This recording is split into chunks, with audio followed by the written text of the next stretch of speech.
Hey, this is Enaa, and this is a little follow-up to the Actuality of Revolution paper, because there are some questions about it I do want to address. Number one, this was my final paper of graduate school. It technically was not my thesis. I actually had an oral presentation of a portfolio of my work. And this was the biggest paper I did, and really a culmination. So that's where it came from. Number two is this paper was originally conceived as much more expansive than I did, and even this version is still larger than it probably should have been for the course I took. Because number one, the paper limit was something like 20 to 25 pages, and even the original version I turned in was like 50, and that was still much more over the limit than they wanted. And there was a revised version, which is the one that's posted, and that was for graduation. That's 70 pages on Microsoft Word, so it was really quite extensive.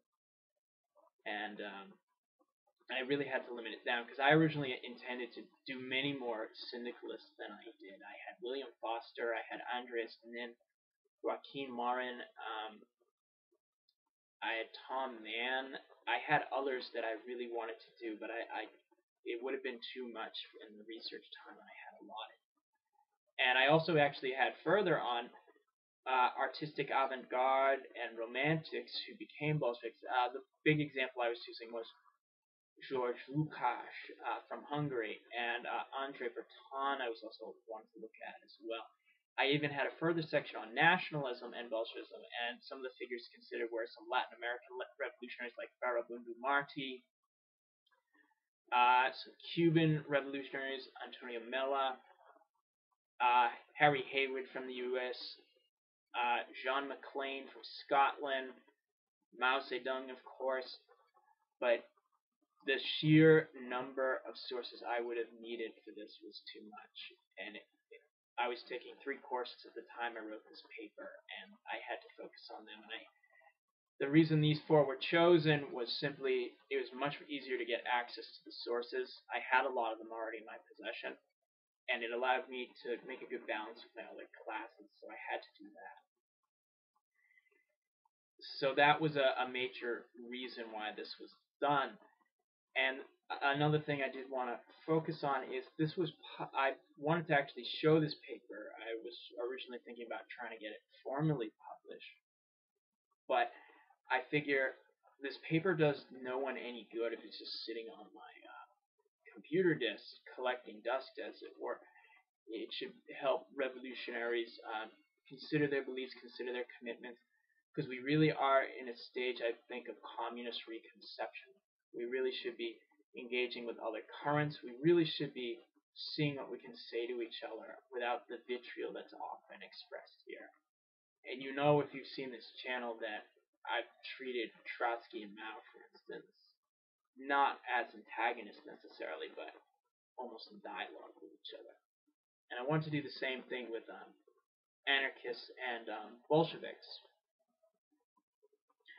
Something else that came up, and this was during my formal presentation, is I largely stopped the paper when I deal with the Bolsheviks at 1917, and for the activists, pretty much when they joined their respective communist parties. So by 1921.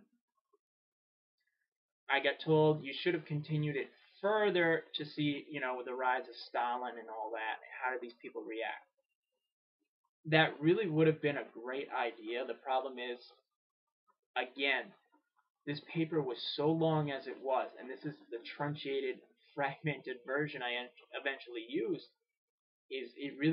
I would still be writing this paper if I were to do that, to put all I actually wanted into it.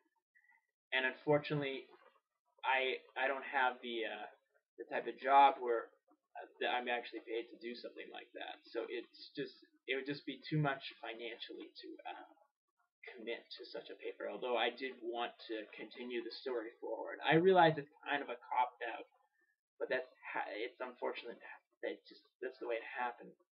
But you can see some of my other videos for dealing with the left opposition programs and collectivization and Mao's critique of the Soviet Union.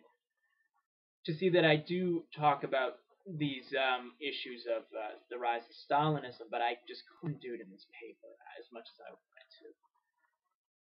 Those are just some of the issues that came up, and I just wanted to quickly deal with them in a follow-up to the Actuality paper.